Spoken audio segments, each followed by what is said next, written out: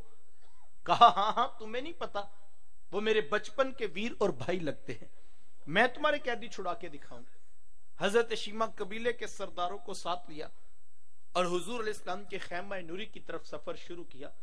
یہ وہ وقت تھا جب ادب کی آیات نازل ہو چکی تھی۔ خبردار میرے رسول کی آواز سے آواز بھی اونچی نہ کرنا، ورنہ زندگی کی ساری کمائی غارت کر کے رکھ دوں گا۔ میرے رسول کی چوکھٹ پہ آنا چاہتے ہو یوں ہی اٹھ کر نہ آ جاؤ، بلکہ پہلے گھر جاؤ، پھر کوئی چیز لو، پھر بازار میں آؤ، کوئی فقیر تلاش کرو، اس کو صدقہ کرو، پھر میرے رسول کی چوکھٹ پہ آؤ، تمہیں پتہ لگے تم کس عظیم بارگاہ میں حاضری کے لیے جا رہے ہیں۔ صحابہ ننگی تلواروں سے در حبیب پہ پہرا دے رہے تھے۔ حضرت شیما اس خیال سے کہ میں تو اپنے بھائی کو ملنے جا رہی ہوں، جب آگے بڑھنا چاہا تو پہرے داروں نے تلواریں سونپ دی. رک جا دیہاتی عورت، جانتی نہیں آگے کوچائے رسول ہے، آگے تو بغیر اجازت کے جبریل نہیں جا سکتے، تو کون ہے؟ روایت میں آتا ہے جب راستہ روک دیا گیا، تلواریں سونپ دی گئیں، حضرت شیما نے یوں ہاتھ سے تلوار کو جھٹک کے کہا خلو سبیلی وعلموا انا اخت نبیکم، کہا میری راہیں چھوڑ دو، جانتے نہیں میں تمہارے ہی نبی کی باجی اور بہن لگتی ہوں. یہ آواز کانوں میں پڑی تو صحابہ کی آنکھوں پر پلکوں کی چلمنے آ گئی، نگاہیں نیچی کر لیں، تلواریں پیچھے ہٹا لیں. حضرت شیما پورے پروٹوکول سے حضور علیہ السلام کے خیمہ نوری کی طرف بڑھی. میرے حضور جب دور سے بہن کو آتے دیکھا، حضور اٹھ کر استقبال کیا، مرحبا خوش آمدید پیش کرتے ہوئے فرمایا میری بہن آج کدھر کو آنا ہوا؟ عرض کی حضور آپ کے بندوں نے ہمارے کچھ لوگ پکڑ لیے ہیں، میں ان قیدیوں کو چھڑانے کے لیے آئی ہوں. سنو بھائیو، اللہ کے رسول نے کیا ارشاد فرمایا؟ حضور فرمایا میری بہن تو نے آنے کی زحمت کیوں گوارا کی؟ تو گھر بیٹھے بھی پیغام بھیج دیتی، میں محمد تیرے کہنے پہ ہی ساروں کو چھوڑ دیتا. زمانے کو عملاً بتایا دروازے پر بہن کا آنا کتنا معتبر ہے. پھر چند جوڑے، کچھ گھوڑے، بہت سارا ساز و سامان، اور میرے حضور خود بہن کو چھوڑنے کے لیے دروازے تک تشریف لے آئے. صحابہ نگاہیں نیچی کیے، محبوب علیہ السلام کے ادب میں کھڑے تھے کہ حضور میں صحابہ میں جب بھی قیدی چھوڑا کرتا ہوں پہلے تم سے مشاورت لیا کرتا ہوں، آج پہلا موقع ہے، میں قیدی بھی چھوڑ رہا ہوں اور میں نے مشورہ بھی نہیں کیا ہے. عرض کی اے بندہ نواز، آپ مالک کل کائنات ہیں، آپ جو چاہیں کریں، ہم کون ہوتے ہیں بلا درمیان میں مشورہ دینے والے؟ لیکن حضور جی اتنا تو بتائیے آج کون سی خاص بات تھی کہ آپ نے مشورہ بھی ضروری نہیں سمجھا؟ حضور میں صحابہ آج میرے دروازے پر میری بہن آ گئی تھی، اور جب بہنیں دروازے پہ آ جائیں اللہ کا رسول انہیں خالی نہیں موڑا کرتا. زمانے کو عملاً بہن کا رشتہ میرے محبوب علیہ السلام کی دہلیز سے ملا ہے. توجہ چاہوں گا، وقت سمٹ رہا ہے. جس دور میں بیٹی ذبح کی جا رہی تھی، جس دور میں بہن زندہ درگور کر دی جاتی، جس دور میں ماں جیسا رشتہ بھی منڈیوں اور بازاروں میں بک جاتا تھا، اس دور میں بیوی کی کیا حیثیت ہوگی؟ جبکہ آج کے اس تہذیب یافتہ دور میں بھی کچھ لوگ بیوی کو پاؤں کا جوتا خیال کرتے ہیں. یہ زمانے جاہلیت کی باتیں ہیں. آقا کریم علیہ السلام نے ازواج مطہرات کے ساتھ جو حسن سلوک کی داستان رقم کی تھی، زمانہ ان کی مثال نہیں لا سکتا. کسی کو میرے حضور حمیرہ کہہ کے پکارتے ہیں تو کسی کے لیے بکری کا بچہ ذبح کرتے ہیں اور گوشت کے مختلف ٹکڑے ان کی سہیلیوں کے ہاں بیچتے ہیں. حضور کثرت کے ساتھ حضرت خدیجہ الکبریٰ رضی اللہ تعالی عنہ کا ذکر کیا کرتے. حضرت سیدہ عائشہ صدیقہ رضی اللہ تعالی عنہ فرماتی ہیں کہ میرا جو ان سے رشتہ تھا ایک دن میری زبان سے بے ساختہ نکل گیا کہ حضور اللہ نے آپ کو بہتر ازواج عطا کر دی ہیں اور آپ ابھی تک اس بوڑھی عورت کو نہیں بھولے. فرماتی پھر حضور کے چہرے پر جلال آ گیا اور حضور میں اے عائشہ مجھے خدیجہ کے بارے تکلیف نہ دو. جب پورے مکے نے میرا انکار کیا تھا ایک خدیجہ تھی جس نے میرا اقرار کیا تھا. کہا میں انہیں کیسے بلا سکتا ہوں جب زمانہ میری مخالفت کر رہا تھا، لیکن خدیجہ اس وقت بھی میرے سے محبت کی دعوے دار تھیں. فرماتی کہ پھر میں نے ہمیشہ محبتوں کا ہی اظہار کیا اور یہی حضرت خدیجہ الکبریٰ رضی اللہ تعالی عنہ ہے. جب ان کا وقت آخر قریب آیا تو حضرت سیدہ فاطمہ الزہرا رضی اللہ تعالی عنہ کو بھیجا اور کہا بیٹا جاؤ جا کر حضور علیہ السلام سے چادر رحمت مانگ لاؤ.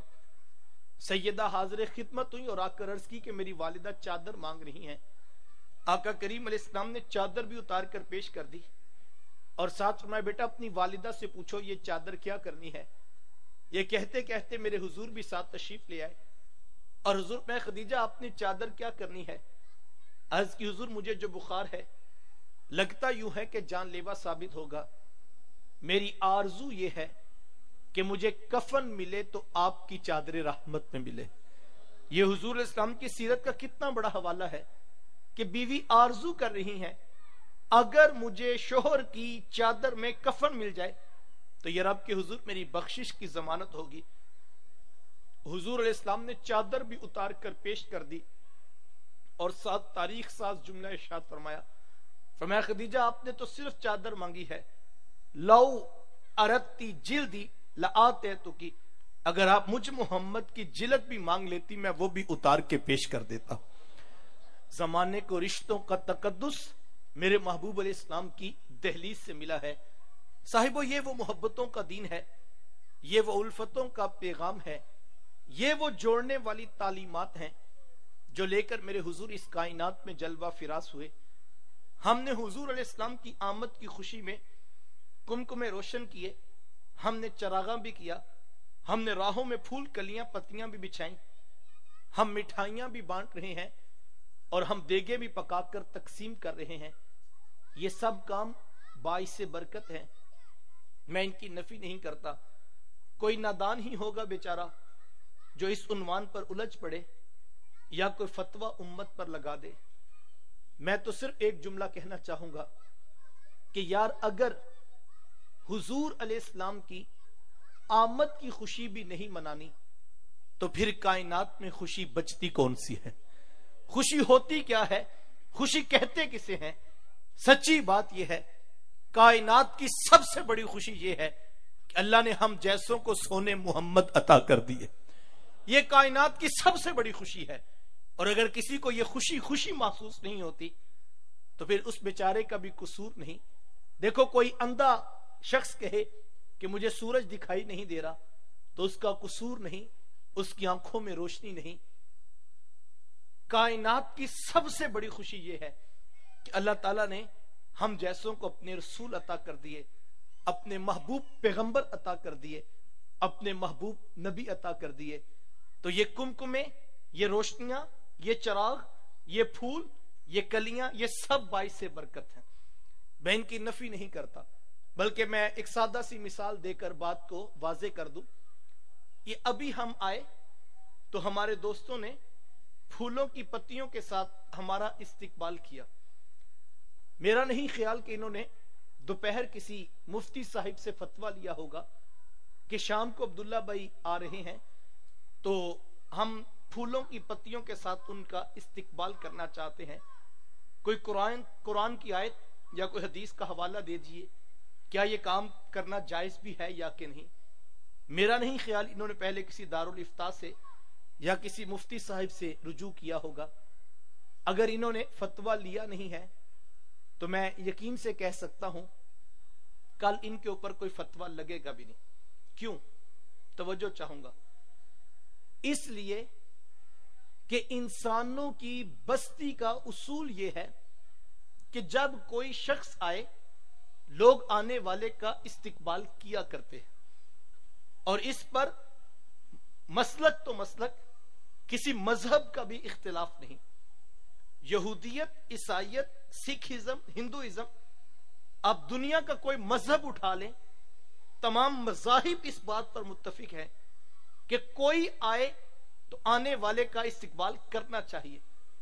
بلکہ میں اس سے بھی آگے کی بات کر دوں تو جن لوگوں کے پاس مذہب نام کی چیز نہیں، انہوں نے بھی مورل ویلیوز کا ایک الگ سے اخلاقی اقدار کا ضابطہ لکھا ہے کہ جو شخص آ رہا ہے یہ اس کا حق ہے کہ آنے والے کا استقبال کیا جائے۔ توجہ چاہوں گا، کیا خیال ہے یار، کوئی آئے تو استقبال کرنا چاہیے، نبیوں کے امام آئیں تو استقبال نہیں کرنا چاہیے؟ یہ تو اختلاف کا موضوع ہی نہیں تھا، یہ تو جھگڑے کا عنوان ہی نہیں تھا، یہ تو نہ جانے کس شخص نے امت کے اندر اختلاف ڈال دیا اور امت کو توڑ کے رکھ دیا۔ یار اگر حضور کا استقبال نہیں کرنا تو پھر کائنات میں استقبال بنتا کس کا ہے؟ لیکن کبھی کسی نے جا کے فتویٰ نہیں لیا تو کائنات میں سب سے بڑا استقبال حضور کی ذات کے لیے ہے۔ اور میں کہتا ہوں یار اتنا الجھنے کی بھی آپ کو بھی ضرورت نہیں۔ یہ جو استقبال ہوتا ہے نا، یہ کوئی دلائل یا حوالوں کے ساتھ نہیں ہوتا۔ استقبال کے لیے صرف ایک چیز کا ہونا ضروری ہے۔ یہ ہم نے دوپہر کو فون کر کے نہیں کہا تھا کہ جب علماء آئے تو آپ نے پھولوں کی پتیوں کے ساتھ استقبال کرنا ہے، نہ ہی ہم نے کوئی دارالافتاء کا فتویٰ ان کو بھیجا تھا۔ نہ انہوں نے کسی سے کوئی حوالہ مانگا تھا. انہوں نے آنے والوں کا پھولوں کی پتیوں سے استقبال کیا. تو جانتے ہیں نہ ان کے پاس حوالہ تھا, نہ ان کے پاس کوئی دلیل تھی, لیکن ان کو کسی نے کہا بھی نہیں, کسی نے مجبور بھی نہیں کیا, لیکن انہوں نے استقبال پھر بھی کیا. تو جانتے ہیں استقبال کے لیے کیا چیز ہونا ضروری ہے. دل میں پیار ہونا تو جی کرتا ہے آنے والوں کا استقبال کیا جائے. تو جس دن دل میں پیار جاگے گا پھر دل کرے گا یار ربیع الاول شریف کی آمد ہے, کمکمے بھی ہوں, روشنیاں بھی ہوں, چراغ بھی ہوں, پھول بھی ہوں, مٹھائیاں بھی ہوں, دیگیں بھی پکیں, غریبوں کے گھر میں لنگر بھی جائے اور امیروں کے گھر میں مبارکباد بھی پہنچے. تو یہ دل کے پیار کی بات ہے. تو یہ کمکمے, یہ روشنیاں, یہ چراغ, یہ پھول, یہ کلیاں, یہ مٹھائیاں, یہ سب کچھ باعث برکت ہے. لیکن یاد رکھنا جوانوں, یہ سب کچھ باعث برکت ہونے کے باوجود یہ سب کچھ آغاز سفر ہے, یہ منزل نہیں ہے. منزل میرے حضور کی ذات ہے, منزل میرے محبوب کا پیغام ہے, منزل ان کی سیرت, منزل ان کا اسوہ نور ہے. تو بڑا ہی نادان ہوگا نا وہ بیچارہ جو آغاز کی جھنڈیوں پہ ہی الجھ پڑا, جس نے یہ ایک لمحے کے لیے غور ہی نہیں کیا کہ یہ تو صرف آغاز کی جھنڈیاں ہیں, منزل ذات رسالت مآب ہے, منزل حضور کا پیغام ہے, منزل ان کی سیرت ہے.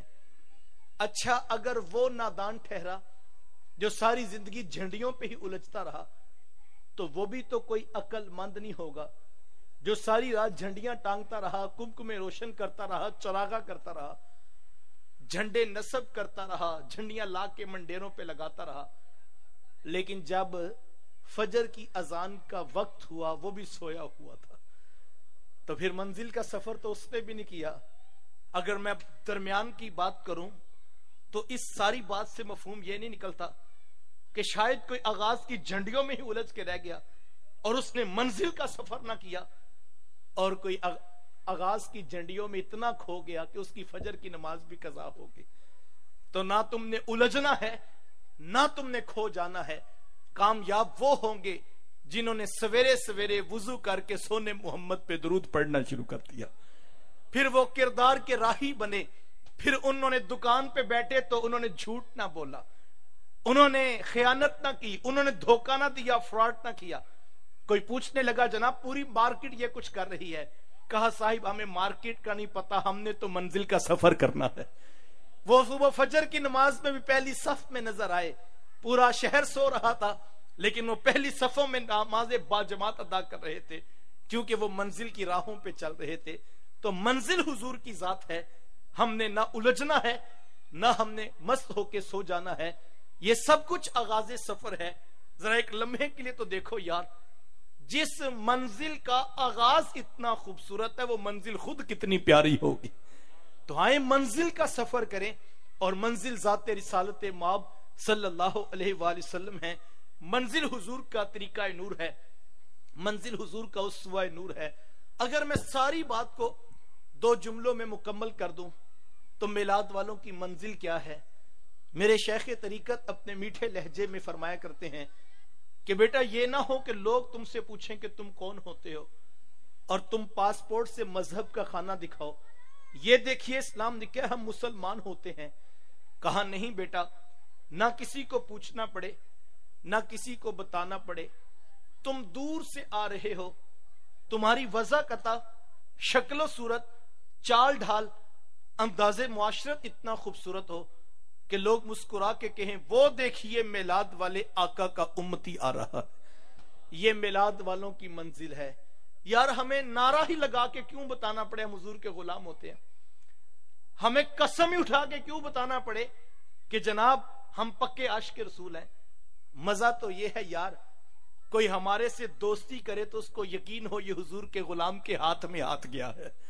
کمال یہ ہے کوئی ہمارے سے رشتہ داری کرے تو وہ مطمئن ہو جائے میری بیٹی کسی پرائے گھر میں نہیں بیٹھی, میری بیٹی محمد کے غلاموں کے گھر میں بیٹھی ہے. مزہ تو اس بات کا ہے نا. کوئی ہمارے ساتھ کاروبار کرے تو اس کو 2 4 6 بندے بٹھا کر ڈیل نہ کروانی پڑے, اور پھر بھی جو ہے وہ رجسٹریاں امانتاً نہ رکھوانی پڑے کہ یہ پیسے کھا گیا تو ہم ضمانت دیتے ہیں. مزہ یہ ہے یار جب کوئی تم سے سلام لے, تم سے کاروبار کرے, تمہارے ساتھ رشتہ داری کرے, تمہارے ساتھ دوستی کرے, لوگ ضمانت دیں، ہم ضمانت دیتے ہیں، یہ شخص خیانت نہیں کرے گا، یہ جھوٹ نہیں بولے گا، یہ دھوکہ نہیں دے گا، یہ فراڈ نہیں کرے گا. تو کوئی پوچھے گا نا کہ جناب آج کے دور میں تو لوگ اپنے بچوں کی ضمانت نہیں دیتے، آپ ایک پرائے شخص کی کیسے ضمانت دے رہے ہیں؟ یار مزہ اس دن آئے کوئی بطور حوالہ یہ کہے کہ یار یہ ہمارے گاؤں میں حضور کا میلاد کرواتا ہے، اور میلاد والا تمہیں نہیں پتا کبھی جھوٹا ہو ہی نہیں سکتا. ہم نے میلاد کے ساتھ یہ منزل حاصل کرنی ہے، اور یہ میں کہہ دوں یہ منزل حاصل بھی میلاد کے ذریعے ہوگی.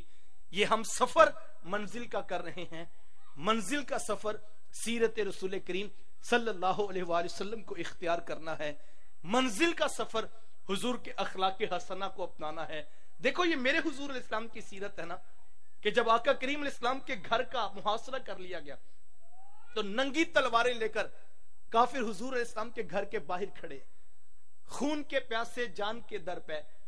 لیکن میرے حضور کو یہ فکر نہیں ہے کہ یہ لوگ میرے خون کے پیاسے بن چکے ہیں، بلکہ میرے حضور کو کیا فکر ہے، ان کی امانتیں میرے پاس ہیں، وہ ان کو واپس کیسے کرتی ہیں. ذرا کردار کی چمک تو دیکھیے، ذرا اخلاق کی بلندی تو دیکھیے. کن کی امانتیں؟ یار جو ابو جہل سے اتنا پیار کرتے تھے، اس کے مشن سے اتنے مخلص تھے کہ اس کے کہنے پہ تلواریں لے کر حضور کے گھر تو آگے، لیکن نادان یہ بھول گئے ہماری اپنی امانتیں بھی محمد کے گھر پڑی. کن کی امانتیں؟ جو ابو جہل کے مشن میں اتنے مخلص تھے کہ تلوار لے کے حضور کے گھر پہنچ گئے.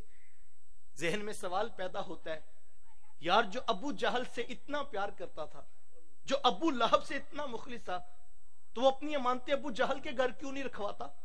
وہ اپنی امانتیں ابو لہب کے گھر کیوں نہیں رکھواتا؟ اس لیے کہ وہ بھی جانتا تھا ابو جہل تو دھوکہ دے گا، سونے محمد نے کبھی دھوکہ نہیں دیا ہے. پورے مکے میں اگر کوئی اور امی ہوتا تو لوگ اس کے گھر میں امانتیں رکھواتے. شہر میں کوئی شخص داخل ہوتا تو وہ پوچھتا جناب میں نے صادق سے ملنا ہے، میں نے امانت دار شخص دیکھنا ہے. جو نہیں کلمہ پڑھتے تو وہ بھی انگلی پکڑتے سونے محمد کی چوکھٹ پہ لے آتے. کمال تو یہ ہے، کردار تو یہ ہے. شخص کا نام ہے حضرت حذیفہ بن یمان رضی اللہ تعالیٰ عنہ. مکہ المکرمہ سے مدینہ المنورہ کی طرف آ رہے تھے، راستے میں کافروں نے پکڑ لیا. پوچھا کدھر جا رہے ہو؟ کہا میں مدینے جا رہا ہوں. کہا ایک شرط میں چھوڑیں گے، وعدہ کرو کہ جا کے اسلامی لشکر میں جنگ میں تم شامل نہیں ہوگے. انہوں نے وعدہ کر دیا، انہوں نے سامان واپس کر دیا. لیکن جیسے مدینہ المنورہ میں پہنچے تو صحابہ بدر کی تیاریاں کر رہے تھے. شوق فراواں، جذبہ جہاد، جلدی جلدی سامان گھر میں چھوڑا، تیاری کی اور آ کے لشکر میں شامل ہو گئے. 2 گھوڑے، 6 زیریں، 8 تلواریں تھی، 313 کی مٹھی بھر جماعت تھی، ایک ایک شخص کی ضرورت تھی. لیکن خبر پہنچی کہ حذیفہ بن یمان بھی تشریف لے آئے ہیں. میرے آقا کریم علیہ السلام نے بلایا، اور حضور میں حذیفہ وہاں کافروں سے وعدہ کیا تھا نا کہ جا کر اسلامی لشکر میں شامل نہیں ہوں گا. عرض کی جی حضور میں نے وعدہ کیا تھا. فرمایا حذیفہ پھر آپ یہاں کیوں آگے ہیں؟ یہیں سے واپس پلٹ جائیے. عرض کی حضور وہ تو کافر ہیں. حضور فرمایا ہاں حذیفہ میں محمد کافروں سے کیے ہوئے وعدے بھی پورے کرتا ہوں. یہ ہے اسلام. اس بنیاد پہ حضور نے امت کو کھڑا کیا ہے. کافر شخص سے تمہارا وعدہ ہو گیا، تم نے پورا کرنا ہے. ذہن میں سوال تو پیدا ہوتا ہے کہ یار وہ تو کافر ہے، وہ تو میرے رسول کو نہیں مانتا، وہ تو میرے رب کو نہیں مانتا، میں نے اس سے وعدہ پورا کرنا ہے. تو علماء نے جواب بڑا خوبصورت دیا. کہا وہ کافر ہے، تم تو محمد عربی کے غلام ہو. تم نے کافر کو دیکھ کے رستہ تھوڑی بنانا ہے، تم نے تو حضور کو دیکھ کے راہیں لینی ہے. تو مجھے اور آپ کو اس بنیاد پہ کھڑا ہونا ہوگا. آج میری اور آپ کی آرزو ہے کہ دین اسلام 7 بر اعظموں کے اوپر نافذ ہو جائے. گھر گھر میں حضور کے نام کا چراغا ہو، ہر گھر کی چھت پہ میرے حضور کے نام کا جھنڈا ہو. یقیناً یہ ہر مومن کے دل میں جذبہ ہے. لیکن یاد رکھیے گا وہ دین جو ہم پوری دنیا پہ نافذ کرنا چاہتے ہیں، سب سے پہلے ہم اپنی ذات پہ کیوں نافذ نہیں کرتے؟ سب سے پہلے ہم اپنے گھر میں اس دین کا پیغام کیوں نہ لے کر آئیں؟ تو آئیں سر سے لے کر پاؤں تک، صبح سے لے کر شام تک، وہ کہاں روڈ سے لے کر آپ نے یہاں تک، اور پھر آگے گاؤں کے گھر گھر میں جو ہے حضور کے نام کے چراغ جلائے ہیں، محبتوں کی شمعیں روشن ہیں، چم چم کرتی لائٹنگ